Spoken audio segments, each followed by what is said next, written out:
warahmatullahi wabarakatuh. Di sini kami akan menjelaskan tentang perkembangan ilmu manajemen dan lingkungan dan budaya organisasi. Tujuan kita mempelajari ilmu manajemen adalah untuk mengetahui secara umum tentang perkembangan dalam ilmu manajemen, mengetahui kelompok besar pemikiran dalam ilmu manajemen beserta karakteristiknya, mengetahui berbagai kontributor manajemen dan kontemporer. Sejarah ilmu manajemen. Dalam peninggalan fisik, sebagai ciri adanya implementasi ilmu manajemen seperti piramida di Mesir. Peninggalan fisik tersebut menggambarkan adanya aktivitas yang teratur dan terarah di masa lalu yang dinamakan manajemen.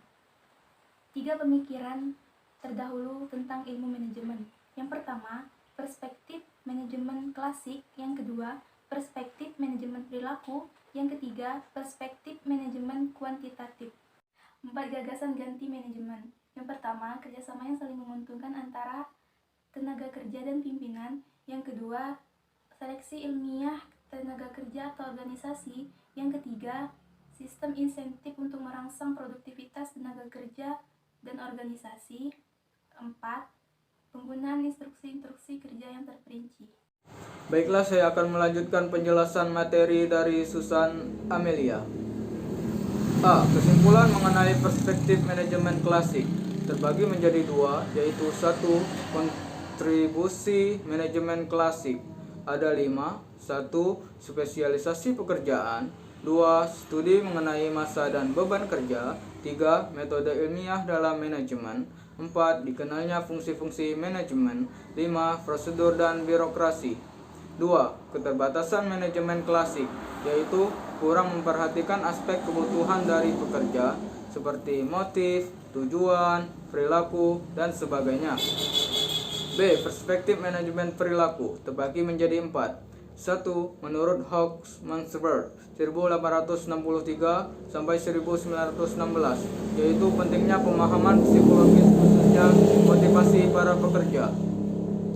2. Studi Hawthorne Elton Meyer, yaitu teori perhatian dan teori penerimaan sosial.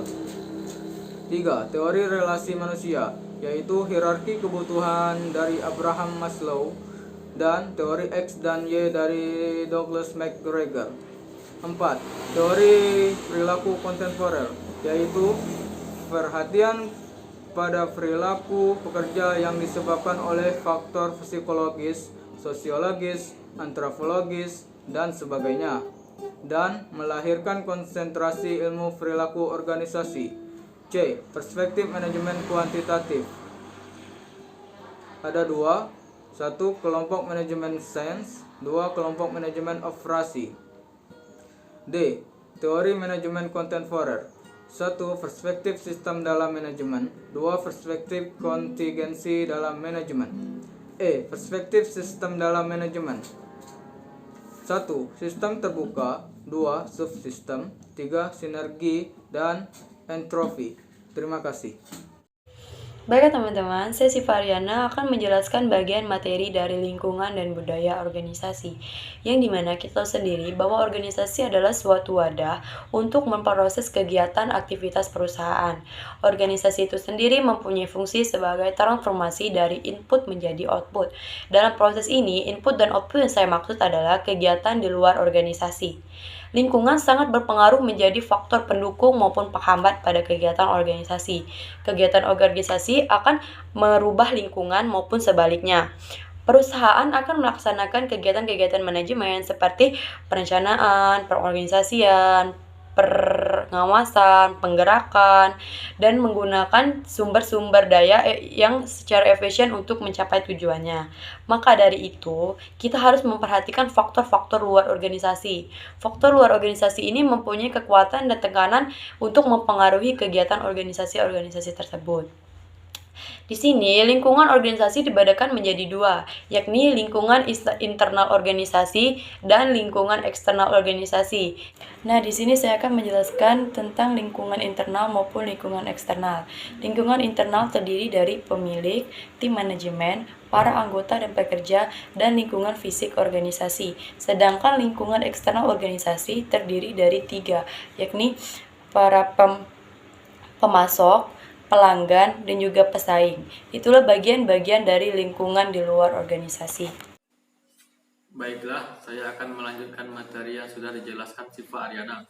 Pertama, lingkungan internasional dan kegiatan bisnis memiliki peluang penetrasi pasar, akses terhadap bahan baku, akses terhadap lembaga keuangan, tantangan dan ancaman, pesaing internasional, regulasi yang berbeda, mata uang yang berbeda, kondisi politik dan sosial yang berbeda, berbagai bentuk bisnis internasional, pasar produk, impor dan ekspor barang atau jasa, lisensi, partner strategis, investasi langsung, melalui diantaranya berupa pendirian anak cabang perusahaan di berbagai negara.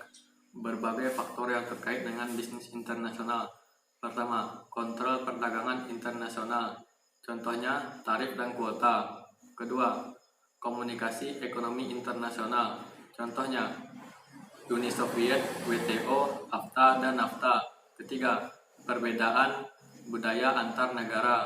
Contohnya, cross-cultural management, simbol dan budaya, dan lain-lain. Budaya organisasi. Budaya organisasi merupakan nilai-nilai dan norma yang dianut dan dijalankan sebuah organisasi terkait di mana organisasi tersebut menjalankan kegiatannya. Faktor penentu budaya organisasi. 1. Pengalaman organisasi. Pengalaman organisasi merupakan sebuah faktor utama terciptanya budaya organisasi tertentu. Pengalaman organisasi dapat berupa keberhasilan atau kegagalan sebuah organisasi dalam menjalankan kegiatannya dari waktu ke waktu. Prinsip, norma, dan keyakinan juga dapat menjadi faktor penentu terciptanya sebuah budaya organisasi. Prinsip, norma, dan keyakinan tertentu nilai-nilainya diadopsi sehingga menentukan sebuah budaya organisasi.